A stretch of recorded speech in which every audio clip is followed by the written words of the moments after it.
kami sa Baslay, Brother Rico was with us. Okay? Oh, Na, ganun. it was not only Thanksgiving, but it was at the same time church dedication. Okay? Although, pero pwede nang magamit. Okay? So, anay ato, salog, dili pa siminto, pero okay lang yapon. Okay? At least, dito namin magsimba starting January. Okay? So, today is the last Sunday of 2025. Kung sabi ng December 28, Innocence Day. Okay. Oh. Anong na Innocence Day? Inay. Ha? Wala day mo. Kapalo. Ano man ga-celebrate o koan? Ano ga-celebrate mag Innocence Day? Because that was the time that Herod commanded Was his son?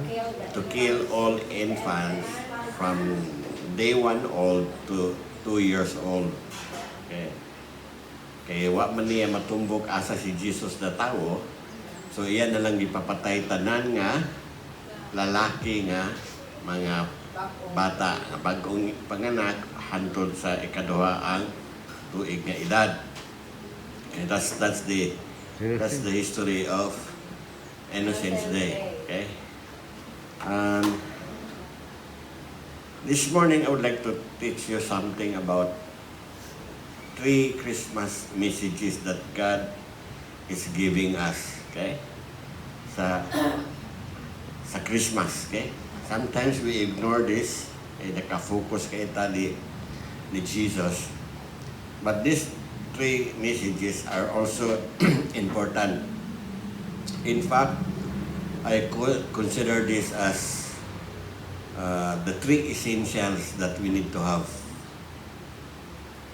in year 2026. Okay? Because we don't know what lies ahead. Okay? Na ay mga walay kasiguruhan, adto kag Manila, hindi sila, gahulat sila the big one, kusog ang linog. Okay?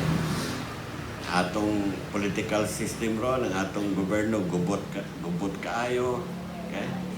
Walay tay kuan ba, dili stable ang atong economic condition. So there are so many uncertainties that wait for us in year 2026. Okay?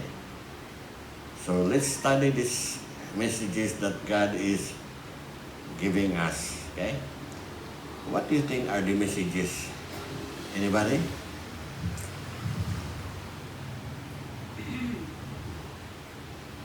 Sawa pa matawo si Jesus, no? Muna yung katulog ka mensahe nga gihatag. Ngadto ni Mary, ni Zachariah, ni Joseph, o sa shepherd. Okay. Makinumdum? Okay. Love, joy, peace. Love, joy, peace. Okay, the first one is do not be afraid. Okay? Sabi niya, but the angel said to them, do not be afraid. I bring you good news that will cause great joy for all the people. Okay? Do not be afraid. This term, fear not, in the King James Bible, it appeared 365 times. Okay? So meaning, one fear not every day. Okay? So God is teaching us na dili ta angay mahadlok. Kay siya nagauban kanato mamuya naghinganlan si Jesus og Emmanuel meaning God with us. Okay, so He is with us, so we should not worry. Okay? Do not be afraid according to the angel na iyang gisulti ngadto sa mga shepherd. Then also gisulti sa angel ni Gabriel ngadto kang Zechariah. So, but the angel said to him, do not be afraid, Zachariah. Your prayer has been heard. Your wife, Elizabeth, will bear you a son, and you are to call him Jesus. Jesus, John. Okay. Si John is 6 months older than Jesus. And then si John o si Jesus manag-agaw, cousins, because si Elizabeth o si Mary are cousins. Okay? So, magulang si John by 6 months. Okay? So, si Zachariah, giinan sa angel, do not be afraid. Your prayers has been heard. Okay? Sahay kita, Mixon, we have been praying for so long. Kanya siyang gitubag na sa Ginoo, walang dili tatamutuo.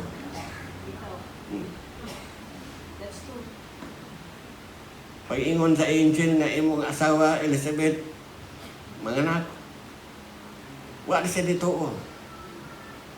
Kaya nga naman, gulang naman sila. Okay? Yung sahay, bali ni mga inampo niya, at the end, di na kamutog, di na kamudawat sa tubag. Okay. So, ato rin balikan karon. To Mary, pasisulti ni Gabriel to Mary, but the angel said to her, do not be afraid, Mary. You have found favor with God. Okay? To Joseph. After he had considered this, an angel of the Lord appeared to him in a dream and said, Joseph, son of David, do not be afraid to take Mary home as your wife, because what is conceived in her is from the Holy Spirit. Okay? So, para silang message upat, do not be afraid. Okay? You know, one of the key word, one of the many keywords gigamit sa birth ni Jesus is kining word, do not fear or do not be afraid. Okay? Ang mga tao puno og kahadlok. Manadagang kay tag klaseng kahadlok. Okay? Na I fear of height, na I fear of kanang matay. Okay? Na mahadlok og spider. Yan klaseng kahadlok. Okay? But the worst kind of fear is kanang the fear of death. Muna number 1. Okay? So kita, even though we are Christian, there are times nga maglakaw ta uban sa kahadlok. Because sometimes maguna na ta og asam niya ko manguhag ko para pa-eskwela sa akong anak or palit og pagkaon sa akong pamilya, and that sometimes create fear in us. Okay? We feel insecure. Okay? So, what will happen if your heart is filled with fear? Unsa may unang maigo?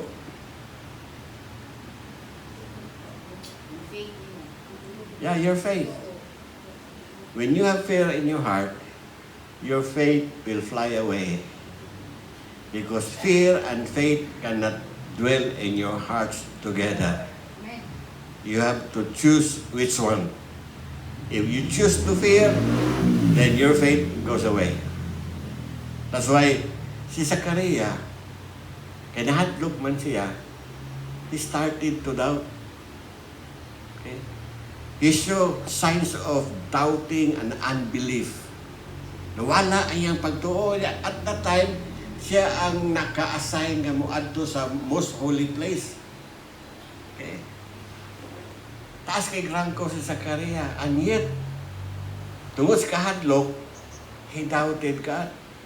Nga naman tong giamang na lang si Zachariah. Giamang siya kay ang tanan niyang gisulti puro man doubt o unbelief. Ang nakita sa angel o sa Ginoo nga if Zachariah will keep on talking negative things, pasig dili no mahimugso si John. Sumutong giamang na lang siya until nga natawo si John. Okay? na in spite of the fact nga si Zachariah usa sa labahong pari, na I fear how much kita. Okay? Kamo na mo fear? Mabilib ako ninyo. Courageous faith. Let's go to Mary. Mary feared the unknown. Okay? She feared the uncertainty waiting for her. Of course, Mary, bata pa di, around 16 years old. Okay? Bata pa ni, dili ni para aning kalaslo na tulon katag 25 anyos na. Si Mary, at this time, was only around 16 years old. Okay? And she doesn't know what to do. Kalaslon siya, and yet ninaptos. So, it was a total mess. Okay? She feared messing up the wedding plan. Human naman sila plano. Okay? She feared the reaction of Joseph. In biblical times, when you are engaged with someone, you are as good as husband and wife. If you read the account of Joseph, ningon ang Bible, Joseph was planning to divorce Mary. At to divorce. Papat sila nagkasal na nakuan na ni sila, tawa na. Na-engage lang. They're still waiting for their wedding to come. Okay? But the Bible used the word divorce. Okay? So, si Mary nahadlok siya sa reaction unya ni Joseph nga mahibalo nga siya natos. Okay? Ikaw ko rin na sa lugar ni Mary. Okay? Dili lalim. Okay? She feared the public ridicule and embarrassment. She will be subjected to public disgrace and public embarrassment. Okay. She feared because she could not understand the move of God. Mananingon siya, how could this be? Ganong munabdos, magkawa pa'y laki nga anak ko. Okay. So, wala siya kasabot sa lihok o sa gahom sa Ginoo, and it created fear in her life. Okay? Mo nang ningon ng angel niya, Mary, do not be afraid. Okay? Aritang Joseph. Okay? Ningon ng Biblia, Joseph was a righteous man. So, he feared the public disgrace, the same. Because he was a righteous man. So, being a righteous man, he was not only righteous but influential man sa ilang community. And kung makabalita ang community nga ang iyang kalaslon, minabdos o kalit, wala niya hilagti, Natok po si Joseph of public disgrace. He feared because it messes up their marriage plan. Nakaandang na tanan, naprinta na itong wedding invitation, naka-order na glitson, sa dinha, nakabayad na skitterer. Nasa karit lang, nindabtos ding imukuan. Gupa ang plano. Okay? He feared that if it could tarnish his reputation being a righteous person. Okay? He feared because of the uncertainty of his relationship with Mary. Okay? I believe Joseph really loved Mary. Even though Mary was just a young lady, 16 years old, isa ilang giingos na ato pa ng panodihon na paigatas ang baba. And yet, Joseph loved Mary. Muna ningon ang Biblia, Joseph was planning to file a divorce with Mary to save Mary from public embarrassment.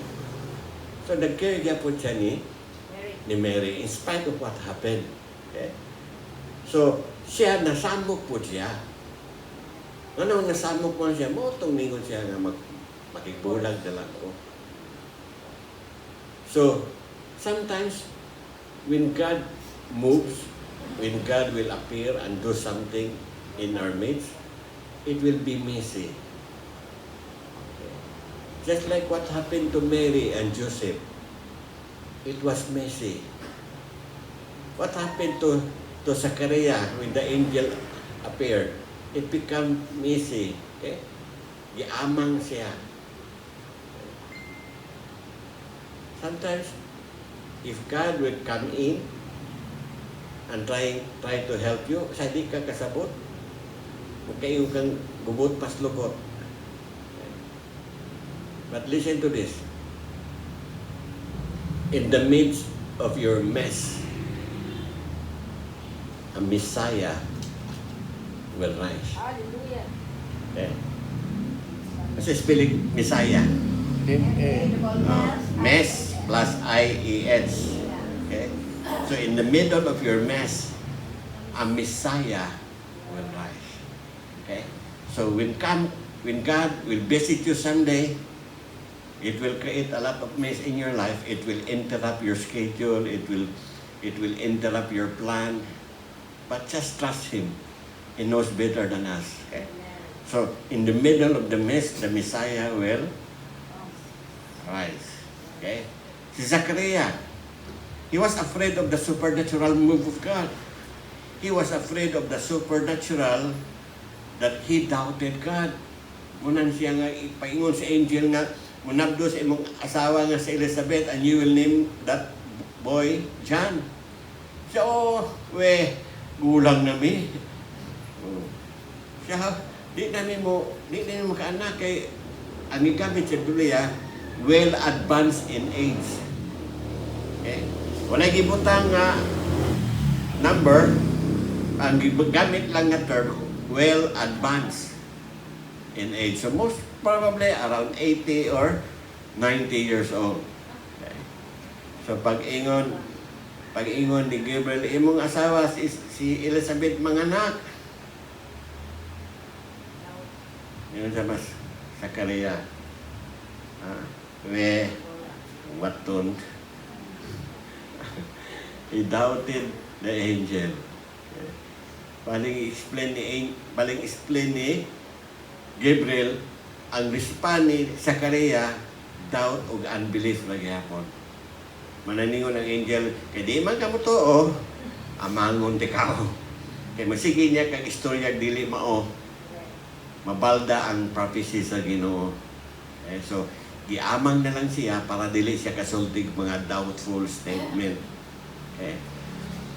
His fear caused him to forget his prayer. He has been praying for many years for a son. Sa dihang gitubag na, di na siya mutuo. Salay mo anak na may giampo, dugan ni nampo niya. Gitubag na sa ginawa, di na mumutuo, di na mumudawat. Kalimot? Wala si Kuan. Niyon sa man si Gabriel, your prayers has been heard. Okay? I don't know how many years nag-ampo si Zachariah. Okay? Pero mo lagi na, sa gitubang niya ampo, siya na pwede limutuo. He feared because he and his wife Elizabeth were both well advanced sa ilang edad. Okay? Okay, subam na. Well advanced in age, wala nanda. Okay? So, mga tigulang na sila, mga tigul age na. Okay? So, dili na ganito, mga nagunda si Elizabeth. Now, to the shepherd boy. The shepherds were afraid, okay, sa sudden glory of heaven. Okay? They feared the magnificent glory of God. They were shepherd boy. They were ordinary people. In the biblical times, the shepherd are the less in the society. They are usually neglected or even rejected. Okay? Mat sa mga Egyptian pa nga culture, may pa'y mamatay kaysa mahimong shepherd. Shepherd during those times are looked down by people. Okay? And they were so innocent. Okay? This is one sign that Jesus was not born in December. Because the shepherd were tending their sheep in the evening. Kaya kung December pa to, sa Israel, kung December, almost all the time, what they had is a cloudy night. Di kakitag bituon. Kay winter man. Nga kung winter, ang mga shepherd boy, puyo unas balay. Kay tugnaw man. So, hadlok sila magnificent glory of God. Kay inusinti man sila, wag sila kasinati kung saan ang himaya sa Ginoo. Differed because ordinary, rejected by the society. Differed because of their lowly job. Hindi kong tubig kay kung kong tutulan. Short thought. Okay. Lowly job. Unang dito sa Egypt, kanang mga Hudiyo sa una, ang ilang mga kadaghanang trabaho during na ni Joseph, kadaghanan, samot na nawala na si Joseph, namatay na si Joseph, kadaghanan nila shepherd. Okay? And it was so lowly job. Okay? Maraganig, they don't deserve some respect.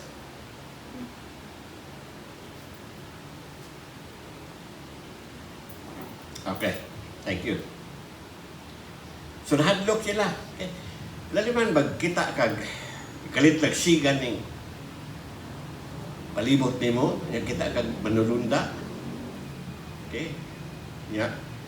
Na ay blinding lights.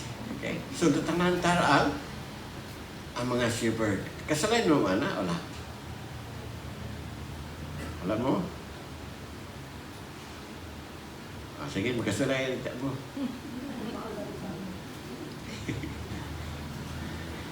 Magkasalayan siya mo. Ako, magkasalayan ako ng mga blinding lights. Okay. Napoy instances nga, wala ko kita, lain tao may nakakita. Okay. But anyway, if you want to say the glorious presence of God, let me give you some advice. Be hungry and thirsty for God. Wala requirement. If you are not hungry enough, if you are not thirsty enough to encounter His glory, wala may tabo. Okay? So sila, ang mga shepherd, nahadlok sila tungkol sa blinding light. Nahadlok mangani si Prophet Isaiah when the Lord appeared to him in the temple and with his robe, okay, filled the temple, okay. Kaningon siya, wa na matay na ko ini. Woe is me. Woe is me. Okay. For I am ang tinuod ngalan ni Prophet Isaiah is woe. woe. Kaya naman siya, woe is me. Alaot ko, kay nakita na ko ang himaya sa Ginoo, manay, woe is me. Okay. Okay. Alaot ko, hadlok si Prophet Isaiah ito. Okay. Kita siya si himaya sa Ginoo. Ang ginikanan ni Samson, si Manoah, one night, dibuto ning angel, atubangan sa ginikanan ng Samson. Grabe ang himaya sa Ginoo, and the angel announced the birth of Samson. Pero wala kasi sila nakafocus sa birth sa anak ni sa ilang anak, kaya nangahadlok sila sa himaya. Pagkawala sa angel, niyo itong asawa, wala na, matay na ta ini, kaya kita ta Ginoo. Ingon na ang response sa mga tao, kung makikita si himaya sa Ginoo, paminal na mga matay na sila. And it create fear. Okay? Same with the shepherd boy. Okay? So, muna first. So, in each situation, God sent the same message. Do not be afraid. I don't know what await us in 2026, but the message of God is, do not be afraid. Okay? I don't care unsay problema maghulat dito nato o ninyo. The message of God is do not be afraid. Okay? So Christmas begins with a God who stepped right into human fear, asking not to ignore it, but to overcome it. Wala ningon ang Ginoo nga ignore na inyong kadlok, ikaligo na, ikatulog na, wala.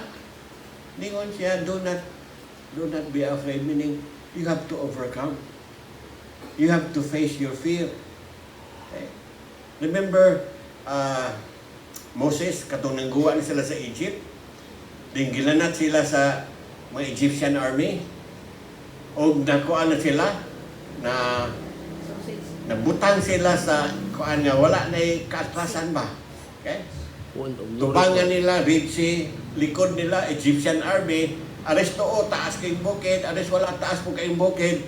It was a setup. Okay? So, unsay gihimo Moses? Tawag siya sa Ginoo. Ginoo, tabangin ni. Unsay tubag sa Ginoo? Basahan ang Biblia, ningon ang Ginoo. Ako minasayon, tubag sa Ginoo, ha? Ningon ang Ginoo ni Moses. Anong tiyabaw-tiyabaw mag-adre na ko? Gamitan ng sungkod. Kita lang nagsungkod si Moses. Kisa mo itong sungkod? Aaron, Rod. Dili. Rod. Ano mo yung tungkod niya? Wala may pag-Biblia, ha? Remember, katong 10 plague, first, nihado sila, kaya gibutang ni Moses tong sungkod na himong halas. Yun ang Biblia. The rod of Moses, no? His rod, iyang gibutang sa rod ni Moses. Pagpunit ni Moses, ningon ang Biblia, the rod of God. It is no longer Moses' rod. After that, what natutawag ang rod of Moses, but the rod of God. Moses was bringing with him the rod of God. Okay. Muna ni Ginoo, ganun sabaw-sabaw makanako, gamitan ng sungkod. Okay. Walang dinita mahadlok in the year 2026. Why? We have the rod of God. Ito ba mo, anak? Amen. Emmanuel. God with us. Okay? Ephesians 3:20. Kando. What? Ephesians 3:20. He is able to do exceedingly abundantly more than what we can ask or imagine according to the power that works in us. Okay? So with you right now is the power that resurrected Jesus from the dead. Deep inside you is the power that created the heavens and the earth. Given na. And yet, most Christians ignore this truth. That's why they are easily defeated. Okay? So, gigamit ni Moses ang sungkod, iyang giisa, nabuak ang Dagat. dagat. Okay? So, every time mahadlok ka, di ta ka na nagtarong. Mary did not understand how she could carry the Savior. Bata pa magod si Mary. 16 years old. Di pa ganit di ko itong pahibalong mo ilis o lampin. O di pahibalong mo digo o bagong panganak. Inanti ko binang pagdigo o bagong panganak. Okay. Joseph did not understand how his life could fit in. Nalibog po si Kuan. Kung sakali, magpakasa pa ba kung dayon ini o dili ba? O, asa niya may mamuyo? O dili may mamuyo, basi po biay-biayon may. So, nalibog po si Joseph kung sa iyang buhaton siya kinabuhi. The shepherds did not understand why heaven visited them. Libog po ang shepherd, gano'n sila may giunag yun, gipahibalo.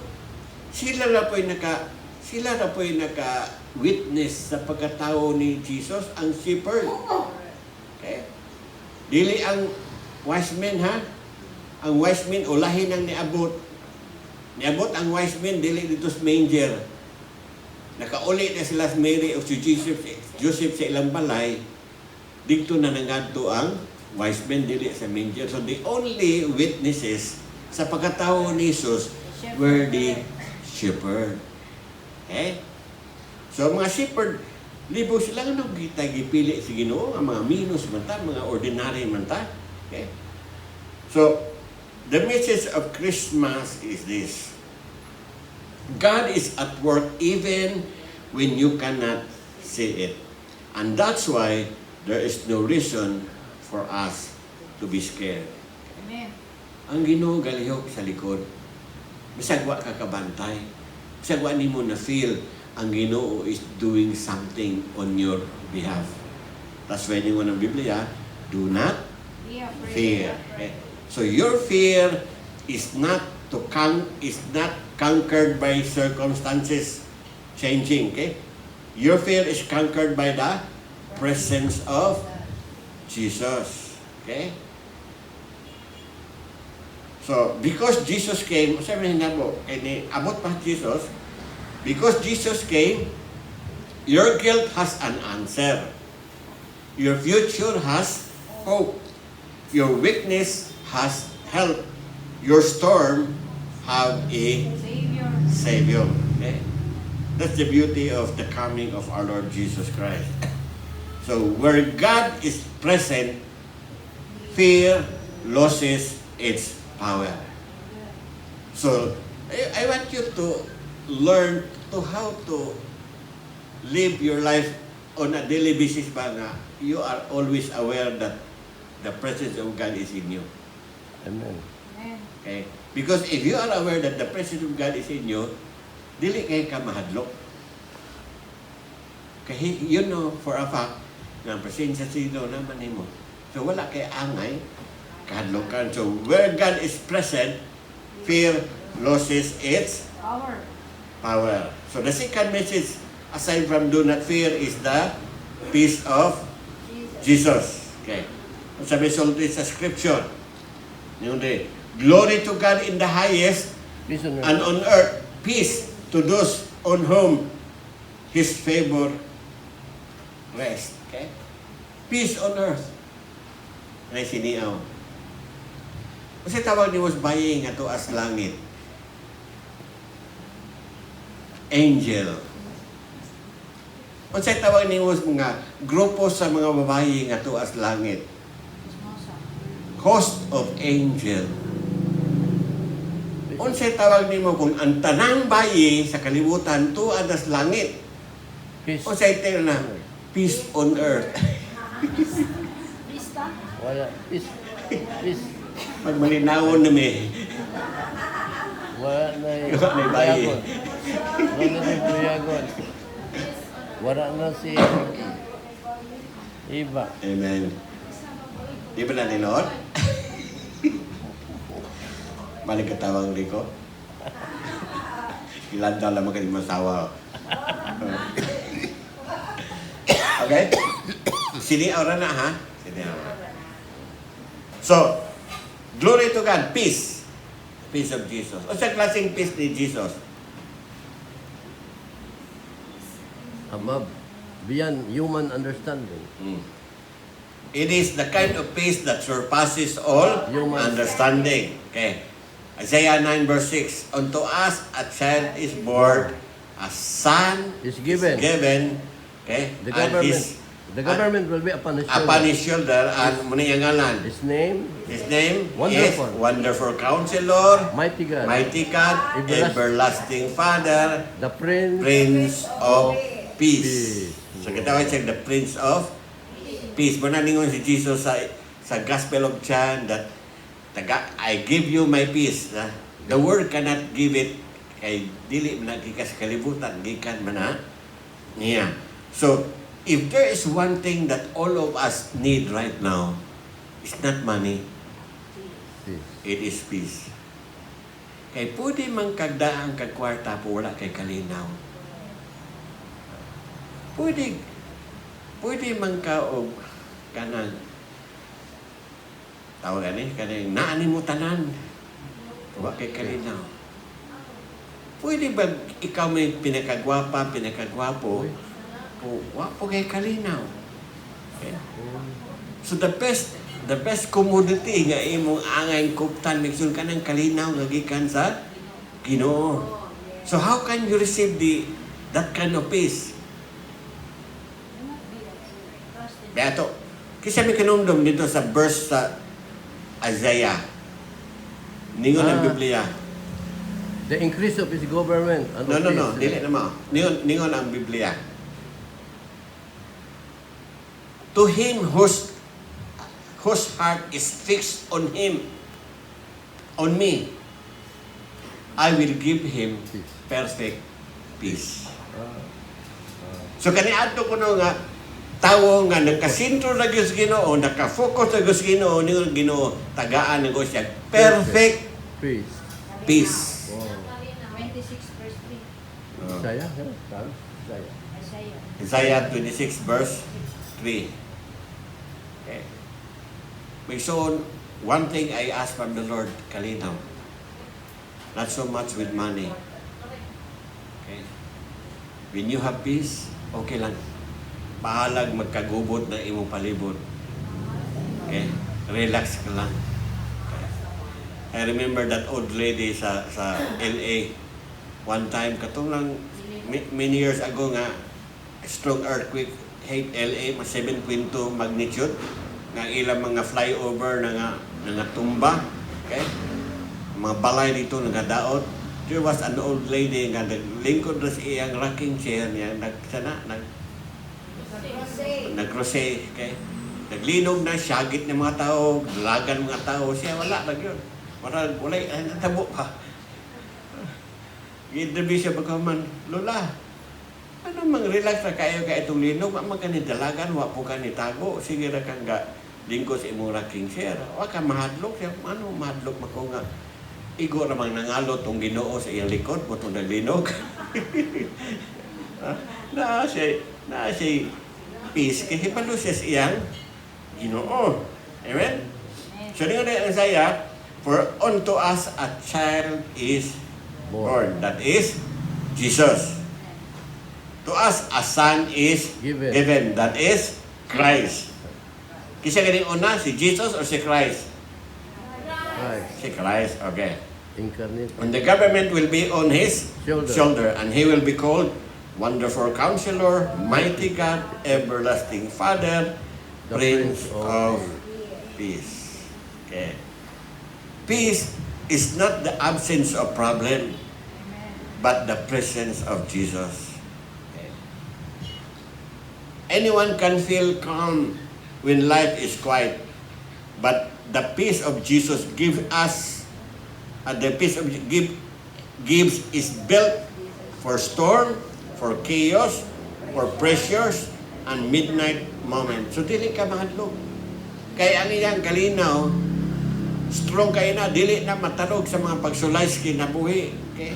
Sa mga kasamok sa kinabuhi, dili na matarog. Kang iyang peace is not circumstantial. Okay? And peace is one of the fruit of the Spirit. Holy Spirit. So, peace is not a place you escape to. It is a person Who who enter in. Ano yung kalinaw? Jesus bring a calm that defies logic, overwhelm fear, steadies the soul, not by removing storm, but by ruling in them. Okay. So even though you are walking down in the valley, that peace is constant and abiding. Okay? Dili matarog sa kangit-ngit, dili matarog sa mga pressure sa kinabuhi, because His peace is something that really comes from Him. Okay? So the Prince of Peace doesn't remove storm. He rolls in them. He may not silence every wave, but He will silence the fear inside you. Okay. I remember the Shunammite woman. Namatay ito iyang anak. He went to Elisha. She was in a hurry. Kaya namatay ito iyang anak. Siya, ibutang mo akong anak sa country. Okay? Kaya ako atuon si Prophet Elisha. So, on his way to Prophet Elisha, nakita ni Prophet Elisha, gadali ang bayi. So, nisinggit si Prophet Elisha, what happened? Is everything okay? Niya ka mo inahan, patay ni mo anak, pasayin mo tubag. Ningon ang inahan, yeah, everything is okay, no problem. Oh. Niya patay ni anak. Okay? Pagabot niya itong Elisha, luhod din siyang Elisha, iyang gihuwiran ng tiil ni Elisha, niya siya, di ko mamuhi sa imong tiil hantod nga, mukuyog ka na ko og uli. Okay? Ano man, siya, akong anak namatay. Wow. Pero yan tubag, kumusta may mo? Kumusta? May problema siya? Wala, okay ra. Matay na ito. O mo to, gibuhi lagi pa niya anak. Ano man? Because she knows nga ang Ginoo mo tabang niya, that lady na IP sa iyang kasing-kasing. Kapaman siya napalaka. Namatay ang anak. Okay? Munang ang tubag niya, okay ra, walay problema. I don't know, makahimo ba mo ma? Lahat sa pamilya nga mutaliwan. Pangutanon tao, kumusta naman? Okay ra? Okay, ha? Makaingat ka, okay ra. Okay? So, He may not calm every circumstance, but He will calm your heart until your circumstances obey Him. Number 3, the message of joy. Okay? The angel said to him, do not be afraid. I bring you good news that will cause great joy for all the people. Okay. So real joy arrived quietly, humbly in a manger.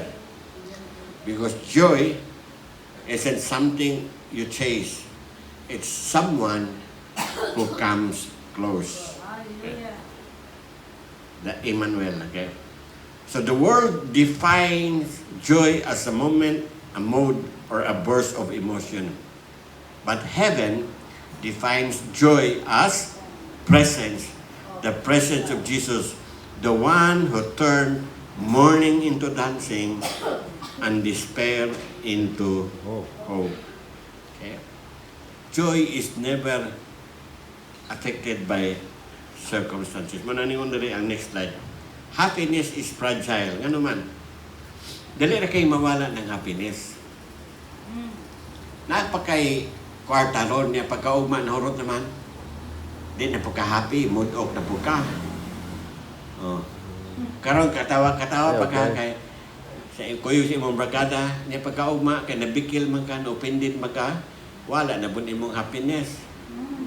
Happiness is based on circumstances. Okay? While joy is different.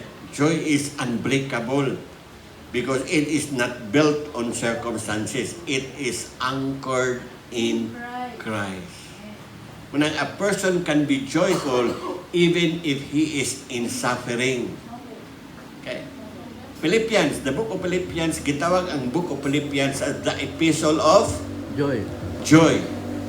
Muna yung ngalan sa Philippians, the epistle of joy. And Philippians is one of the book written by Apostle Paul while he was in prison dito sa Rome. Piniriso ini si Pablo. Paul. Usahay, di siya kaliho kay iyang duha ka kamot gi butang sa kuan, duha ka kanang ang kana batang lag nga gitunga, gibangagan na tunga para maluon na ka. Munang di siya ka tuyod kay iyang duha ka kamutuan dito giipit sa troso. Anyit nagkasulat siya Philippians, ang Pilipos iyang gisulat as the epistle of joy. Why? Joy is not affected by your circumstances. It is not affected by your suffering. Okay. Amen? Amen. So joy is not a feeling. It is a person. So when your emotion fail, when your strength run low, when life feels heavy, your joy doesn't have to disappear because your joy is not tied to how you feel, but to who you are with. Okay? Muna'y kalipay nimo, ang source sa imong kalipay is this, si Kristo naa sulod nimo. So bahala nag magkinaunsa, that joy remains. Okay?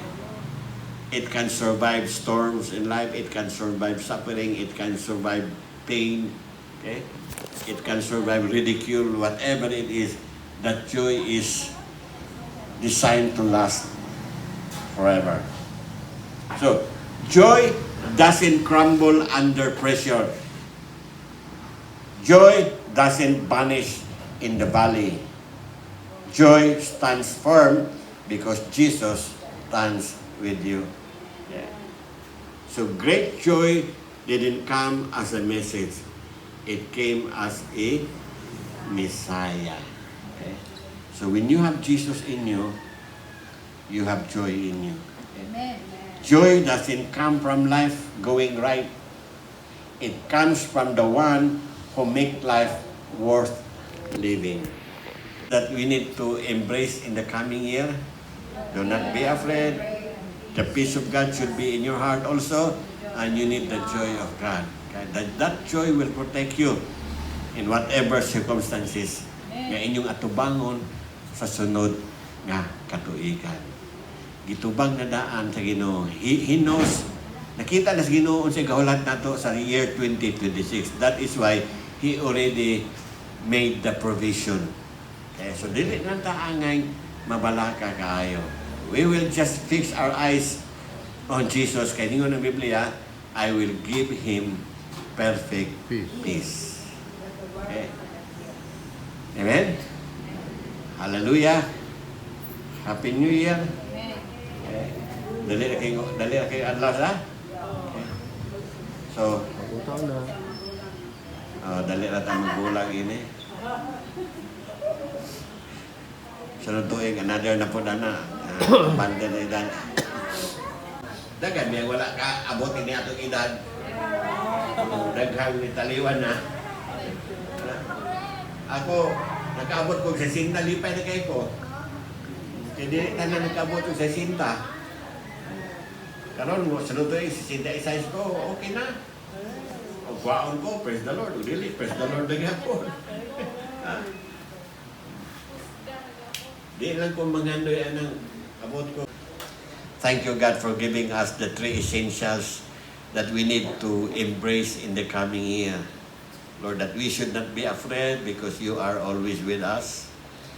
That, Lord, your peace will, that perfect peace, God, will keep us steady in the midst of uncertainties, in the midst of trials, in the midst of suffering.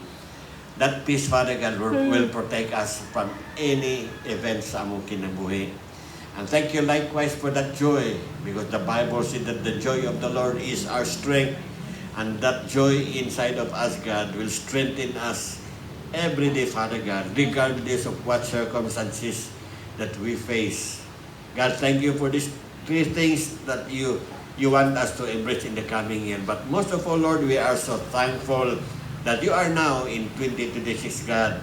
You are ahead of us, and Lord, you have prepared everything for us, because your word says, God, that you have given everything to us pertaining to life.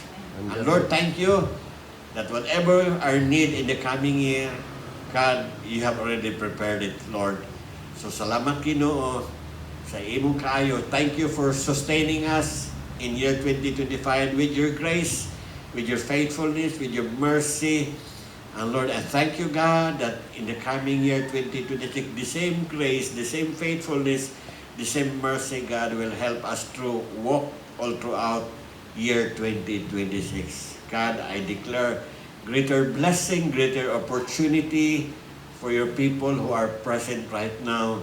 Thank you, Father God, that, Lord, there will be increase in the coming year.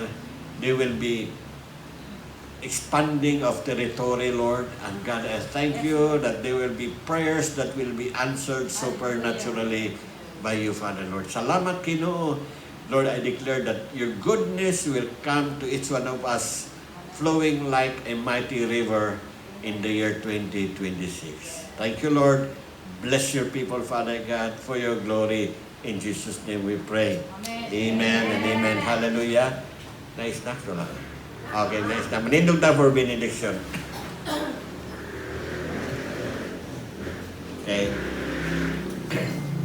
Now, may the grace of our Lord Jesus Christ and the love of God and the fellowship of the Holy Spirit be with you. And everybody says, Amen. Thank you. And please be seated.